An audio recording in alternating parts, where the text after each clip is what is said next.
ಕುದಿಯೋದಿಲ್ಲ ಇಂಥ ಘಟನೆಗಳನ್ನ ನೋಡಿದಾಗ. ಪಹಲ್ಗಾಮ್ನಲ್ಲಿ ಉಗ್ರರ ದಾಳಿಗೆ ಹಿಂದುತ್ವ ನೋಡಿ ಶುರುವಾಯಿತು ಬರೋದಕ್ಕೆ ನಾನ್ಸೆನ್ಸ್ಗಳು. ರಾಬರ್ಟ್ ವಾದ್ರಾ ನೀಡಿರ್ತಕ್ಕಂಥ ಶಾಕಿಂಗ್ ಹೇಳಿಕೆ. ಸೋನಿಯಾ ಗಾಂಧಿ ಅಳಿಯ ಇದೆಂಥ ಮಾತು. ಹಿಂದುತ್ವದ ಮಾತಿನಿಂದ ಅಲ್ಪಸಂಖ್ಯಾತರಿಗೆ ಆತಂಕ ಅಂತ. ಇದನ್ನ ಕೇಳಿ ಕೇಳಿ ಸಾಕ ಹೋಗಿದ್ದಾರೆ. ಈ 30 ವರ್ಷ ಹಳೆ ನರೇಟಿವ್ನ ಇವತ್ತು ಮತ್ತದನ್ನೇ ಹೇಳ್ತಾ ಇದ್ರ. ಧರ್ಮದ ಆಧಾರದಲ್ಲಿ ಹತ್ಯಾಕಾಂಡ ನಡೆದಿದೆ, ದೇಶದಲ್ಲಿ ಹಿಂದೂ ಮುಸ್ಲಿಮರ ನಡುವೆ ವಿಭಜನೆ ಆಗಿದೆ ಅಂತ ಪಾಕಿಸ್ತಾನದವ್ರು ಬಂದು ಹೊಡೆದ್ರು ನೀವು ಇದನ್ನೇ ಹೇಳ್ತೀರಾ. ಇದರಿಂದ ಇಂಥ ಸಂಘಟನೆಗಳಲ್ಲಿ ಆತಂಕ ಮೂಡುತ್ತೆ ಅಂತ. ಅಂದ್ರೆ ಅವ್ರಿಗೆ ಆತಂಕ ಮೂಡಬಾರ್ದೆ, ಅವರನ್ನ ವಿಷದ ಹಾವನ್ನ ನೀಟಾಗಿ ಹಾಲಾಕಿ ಸಾಕ್ಬೇಕೆ. ಪಹಲ್ಗಾಮ್ನಲ್ಲಿ ಉಗ್ರರ ದಾಳಿಗೆ ಹಿಂದುತ್ವ ಕಾರಣ ಅಂತ. ನಮ್ ಕರ್ಮ ನೋಡಿ ನಮ್ ದೇಶದ್ದು ಇಂಥವ್ರನ್ನ ಹೀಗೆ ಹೇಳಿಕೆ ಕೊಡುವವರನ್ನ ಸಾಕಬೇಕು ಈ ದೇಶ. ತಪ್ಪನ್ನ ತಪ್ಪು ಅಂತ ಬಾಯ್ ಬಿಟ್ಟು ಓಪನ್ ಆಗಿ ಹೇಳೋಕ್ಕಾಗದೇ ಇದ್ಮೇಲೆ ಎಂಥ ನಾಯಕರು ಇವರೆಲ್ಲ. ಮುಸ್ಲಿಮರಿಗೆ ತಾವು ದುರ್ಬಲರು ಎಂಬ ಭಾವನೆ ಮೂಡುತ್ತದೆ ಅಂತೆ. ಇದು ಹೆಂಗೆ ಅಂತಾನೆ ಅರ್ಥ ಆಗಲ್ಲ. ರಾಬರ್ಟ್ ವಾದ್ರಾ ರಾಬರ್ಟ್ ವಾದ್ರಾ ತಗೊಂಡು ನಿಲ್ಸ್ಬೇಕಿತ್ತಲ್ಲಿ. ಧರ್ಮ ಕೇಳಿ ಅವ್ರು ಹೊಡೆಯುವಾಗ ಅಲ್ಲಿ ನಿಲ್ಸಿದ್ರೆ ಗೊತ್ತಾಗ್ತಿತ್ತು ಏನದು ಅಂತ.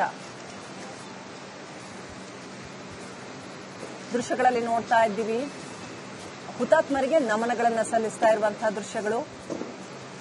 ಒಂದು ಕಡೆ ಹಿಂದೂ ಹತ್ಯಾಕಾಂಡದ ವಿಚಾರದಲ್ಲಿ ರಾಜಕೀಯ ಗರಿಗೆದರ್ತಾ ಇದ್ರೆ, ಮತ್ತೊಂದು ಕಡೆ ಹುತಾತ್ಮರಿಗೆ ನಮನ ಸಲ್ಲಿಸುವಂತಹ ಒಂದು ಘಳಿಗೆ ನೋಡಿ. ಅಲ್ಲಿ ಇರ್ತಕ್ಕಂಥ ಸೈನಿಕರಿಗೆ ಅವ್ರಿಗೆ ದೇಶ ಮಾತ್ರ ಕಾಣುತ್ತೆ. ಲೆಫ್ಟಿನೆಂಟ್ ನರ್ವಾಲ್ ಅವರ ಮೃತದೇಹಕ್ಕೆ ಅಂತಿಮ ನಮನಗಳನ್ನ, ಅವರಿಗೆ ಅಂತಿಮ ನಮನಗಳನ್ನ ಸಲ್ಲಿಸ್ತಾ ಇರುವಂತಹ, ಅಂತಿಮ ಗೌರವವನ್ನ ಸಲ್ಲಿಸ್ತಾ ಇರುವಂತಹ ದೃಶ್ಯಗಳು.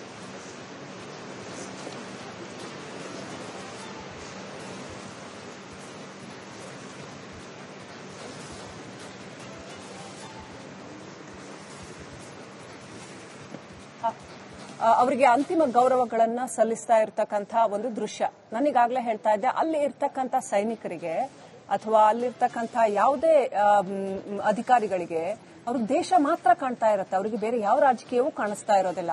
ಅವರ ತಮ್ಮ ಇಡೀ ಜೀವನವನ್ನ ದೇಶ ಮತ್ತು ದೇಶದ ಸುರಕ್ಷತೆ, ದೇಶದಲ್ಲಿರುವ ಎಲ್ಲ ಜನಗಳನ್ನ ಒಳಗೊಂಡು, ಹಿಂದೂ, ಮುಸ್ಲಿಮರು, ಕ್ರಿಶ್ಚಿಯನ್ರು, ಸಿಖ್ರು, ಮತ್ತೊಬ್ಬರು ಎಲ್ಲರನ್ನ ಒಳಗೊಂಡು ಅವರ ಸುರಕ್ಷತೆಯನ್ನ ಮಾತ್ರ ಗಮನದಲ್ಲಿ ಇಟ್ಕೊಂಡು ಅವರು ಯೋಚನೆ ಮಾಡ್ತಾ ಇರ್ತಾರೆ. ವಿನಯ್ ನರ್ವಾಲ್ ಅವರಿಗೆ ನೌಕಾಪಡೆ ನಮನಗಳನ್ನ, ಅಂತಿಮ ಗೌರವವನ್ನ ಸಲ್ಲಿಸ್ತಾ ಇದೆ. ನಾನೀಗಾಗಲೇ ಹೇಳ್ತಾ ಇದ್ದೆ, ಯಾವುದೇ ಅಧಿಕಾರಿಗೆ ಅವರು ಇಡೀ ಬದುಕನ್ನ ಅವರೇನಾದ್ರೂ ಈ ರಾಜಕೀಯ ಕೇಳ್ಕೊಂಡು ಕುತ್ಕೊಂಡ್ಬಿಟ್ರೆ, ಈಗಾಗಲೇ ಹರಿ ಅವರು ಬಹಳ ಸೂಕ್ತವಾಗಿ ಹೇಳ್ತಾ ಇದ್ರು, ಈ ಯಾವ ರಾಜಕೀಯ ಹೇಳಿಕೆಯು ನಮ್ಮ ಯಾವ ಕೆಲಸದ ಮೇಲೂ ಪರಿಣಾಮ ಬೀರೋದಿಲ್ಲ ಅಂತ. ನಾವು ನಮ್ಮ ಕೆಲಸ ಮಾಡ್ತಾ ಹೋಗ್ತೇವೆ ಅಂತ. ಹಾಗಿಲ್ಲದೆ ಹೋಗಿದ್ರೆ ಈ ದೇಶದ ಗತಿ ಏನಾಗಬೇಕಾಗಿತ್ತು? ಮತ್ತೊಂದು ಪಾಕಿಸ್ತಾನ ಆಗ್ಬಿಡ್ತಾ ಇತ್ತು. ಒಂದು ವೇಳೆ ನಮ್ಮ ಭೂಸೇನೆ, ವಾಯುಸೇನೆ ಮತ್ತು ನಮ್ಮ ಇಡೀ ಸೇನಾ ಪಡೆಗಳು ಏನಾದ್ರೂ ಒಂದು ವೇಳೆ ತಮ್ಮ ಕೆಲಸವನ್ನ ತಾವು ಬಹಳ ನಿರ್ಮಲವಾದ ಮನಸ್ಸಿನಿಂದ ಇಷ್ಟು ವರ್ಷ ಮಾಡ್ಕೊಂಡು ಬಾರದೆ ಹೋಗಿದ್ದಿದ್ರೆ, ದೇಶ ಮೊದಲು, ದೇಶ ಮಾತ್ರ ಅನ್ನುವಂಥ ಒಂದು, ದೇಶದ ಸುರಕ್ಷತೆ ಮಾತ್ರ ಅನ್ನುವಂಥ ಒಂದು ಭಾವನೆಯಿಂದ ಏನು ದೇವರ ಕೆಲಸ ಅನ್ನೋ ಹಾಗೆ ಮಾಡ್ಕೊಂಡು ಬರ್ತಿದ್ದಾರಲ್ಲ, ಹಾಗೆ ಮಾಡದೆ ಹೋಗಿದ್ದಿದ್ರೆ ಇವತ್ತೇನಾಗಿರ್ತಾ ಇತ್ತು ಭಾರತದ ಪರಿಸ್ಥಿತಿ?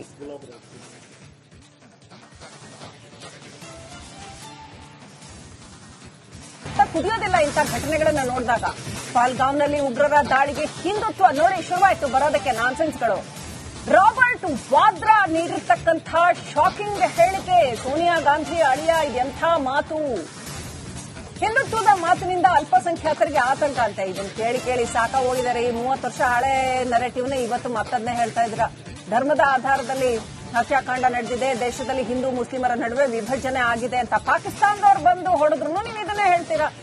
ಇದರಿಂದ ಇಂಥ ಸಂಘಟನೆಗಳಲ್ಲಿ ಆತಂಕ ಮೂಡುತ್ತೆ ಅಂತ. ಅಂದ್ರೆ ಅವ್ರಿಗೆ ಆತಂಕ ಮೂಡಬಾರ್ದೆ, ಅವರನ್ನ ವಿಷದ ಹಾವನ್ನ ನೀಟಾಗಿ ಹಾಲಾಕಿ ಸಾಕ್ಬೇಕೆ. ಪಹಲ್ಗಾಮ್ನಲ್ಲಿ ಉಗ್ರರ ದಾಳಿಗೆ ಹಿಂದುತ್ವ ಕಾರಣ ಅಂತ. ನಮ್ ಕರ್ಮ ನೋಡಿ ನಮ್ ದೇಶದ್ದು ಇಂಥವ್ರನ್ನ ಹೀಗೆ ಹೇಳಿಕೆ ಕೊಡುವವರನ್ನ ಸಾಕಬೇಕು ಈ ದೇಶ. ತಪ್ಪನ್ನ ತಪ್ಪು ಅಂತ ಬಾಯ್ ಬಿಟ್ಟು ಓಪನ್ ಆಗಿ ಹೇಳೋಕ್ಕಾಗದೇ ಇದ್ಮೇಲೆ ಎಂಥ ನಾಯಕರು ಇವರೆಲ್ಲ. ಮುಸ್ಲಿಮರಿಗೆ ತಾವು ದುರ್ಬಲರು ಎಂಬ ಭಾವನೆ ಮೂಡುತ್ತದೆ ಅಂತೆ. ಇದು ಹೆಂಗೆ ಅಂತಾನೆ ಅರ್ಥ ಆಗಲ್ಲ. ರಾಬರ್ಟ್ ವಾದ್ರಾ ತಗೊಂಡು ನಿಲ್ಸ್ಬೇಕಿತ್ತಲ್ಲಿ. ಧರ್ಮ ಕೇಳಿ ಅವ್ರು ಹೊಡೆಯುವಾಗ ಅಲ್ಲಿ ನಿಲ್ಸಿದ್ರೆ ಗೊತ್ತಾಗ್ತಿತ್ತು ಏನದು ಅಂತ. ದೃಶ್ಯಗಳಲ್ಲಿ ನೋಡ್ತಾ ಇದ್ದೀವಿ, ಹುತಾತ್ಮರಿಗೆ ನಮನಗಳನ್ನ ಸಲ್ಲಿಸ್ತಾ ಇರುವಂತಹ ದೃಶ್ಯಗಳು. ಒಂದು ಕಡೆ ಹಿಂದೂ ಹತ್ಯಾಕಾಂಡದ ವಿಚಾರದಲ್ಲಿ ರಾಜಕೀಯ ಗರಿಗೆದರ್ತಾ ಇದ್ರೆ, ಮತ್ತೊಂದು ಕಡೆ ಹುತಾತ್ಮರಿಗೆ ನಮನ ಸಲ್ಲಿಸುವಂತಹ ಒಂದು ಘಳಿಗೆ ನೋಡಿ. ಅಲ್ಲಿ ಇರ್ತಕ್ಕಂಥ ಸೈನಿಕರಿಗೆ ಅವ್ರಿಗೆ ದೇಶ ಮಾತ್ರ ಕಾಣುತ್ತೆ. ಲೆಫ್ಟಿನೆಂಟ್ ನರ್ವಾಲ್ ಅವರ ಮೃತದೇಹಕ್ಕೆ ಅಂತಿಮ ನಮನಗಳನ್ನ ಸಲ್ಲಿಸ್ತಾ ಇರುವಂತಹ, ಅಂತಿಮ ಗೌರವವನ್ನು ಸಲ್ಲಿಸ್ತಾ ಇರುವಂತಹ ದೃಶ್ಯಗಳು.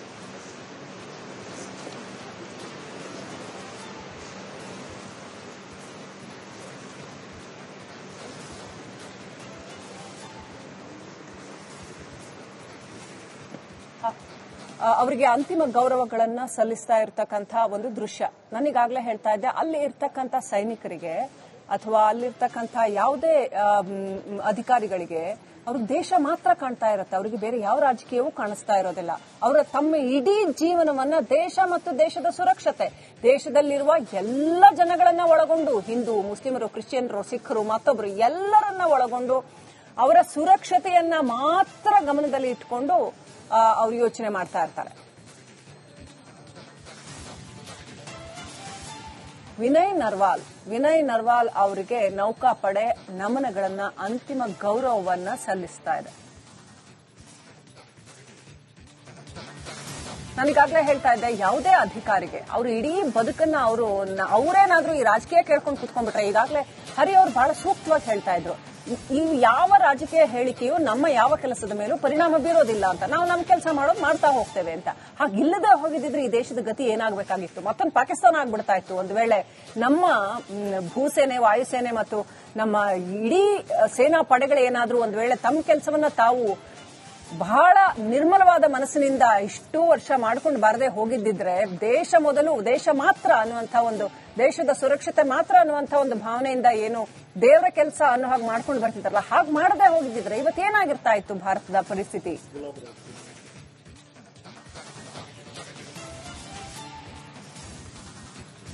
ಕುದಿಯೋದಿಲ್ಲ ಇಂಥ ಘಟನೆಗಳನ್ನ ನೋಡಿದಾಗ. ಪಾಲ್ಗಾಂವ್ನಲ್ಲಿ ಉಗ್ರರ ದಾಳಿಗೆ ಹಿಂದುತ್ವ ನೋಡಿ ಶುರುವಾಯಿತು ಬರೋದಕ್ಕೆ ನಾನ್ಸೆನ್ಸ್ಗಳು. ರಾಬರ್ಟ್ ವಾದ್ರಾ ನೀಡಿರ್ತಕ್ಕಂಥ ಶಾಕಿಂಗ್ ಹೇಳಿಕೆ, ಸೋನಿಯಾ ಗಾಂಧಿ ಅಳಿಯ ಇದೆಂಥ ಮಾತು. ಹಿಂದುತ್ವದ ಮಾತಿನಿಂದ ಅಲ್ಪಸಂಖ್ಯಾತರಿಗೆ ಆತಂಕ ಅಂತ. ಇದನ್ನು ಕೇಳಿ ಸಾಕ ಹೋಗಿದ್ದಾರೆ. ಈ 30 ವರ್ಷ ಹಳೆ ನರೇಟಿವ್ನ ಇವತ್ತು ಮತ್ತದನ್ನೇ ಹೇಳ್ತಾ ಇದ್ರ.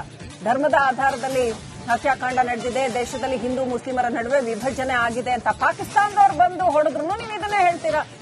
ಇದರಿಂದ ಇಂಥ ಸಂಘಟನೆಗಳಲ್ಲಿ ಆತಂಕ ಮೂಡುತ್ತೆ ಅಂತ. ಅಂದ್ರೆ ಅವ್ರಿಗೆ ಆತಂಕ ಮೂಡಬಾರ್ದೆ? ಅವರನ್ನ ವಿಷದ ಹಾವನ್ನ ನೀಟಾಗಿ ಹಾಲಾಕಿ ಸಾಕ್ಬೇಕೆ? ಪಾಲ್ಗಾಂವ್ನಲ್ಲಿ ಉಗ್ರರ ದಾಳಿಗೆ ಹಿಂದುತ್ವ ಕಾರಣ ಅಂತ ನಮ್ ಕರ್ಮ ನೋಡಿ. ನಮ್ಮ ದೇಶದ ಇಂಥವ್ರನ್ನ ಹೀಗೆ ಹೇಳಿಕೆ ಕೊಡುವವರನ್ನ ಸಾಕಬೇಕು ಈ ದೇಶ. ತಪ್ಪನ್ನ ತಪ್ಪು ಅಂತ ಬಾಯ್ ಬಿಟ್ಟು ಓಪನ್ ಆಗಿ ಹೇಳೋಕ್ಕಾಗದೇ ಇದ್ಮೇಲೆ ಎಂಥ ನಾಯಕರು ಇವರೆಲ್ಲ? ಮುಸ್ಲಿಮರಿಗೆ ತಾವು ದುರ್ಬಲರು ಎಂಬ ಭಾವನೆ ಮೂಡುತ್ತದೆ ಅಂತೆ. ಇದು ಹೆಂಗೆ ಅಂತಾನೆ ಅರ್ಥ ಆಗಲ್ಲ. ರಾಬರ್ಟ್ ವಾದ್ರಾ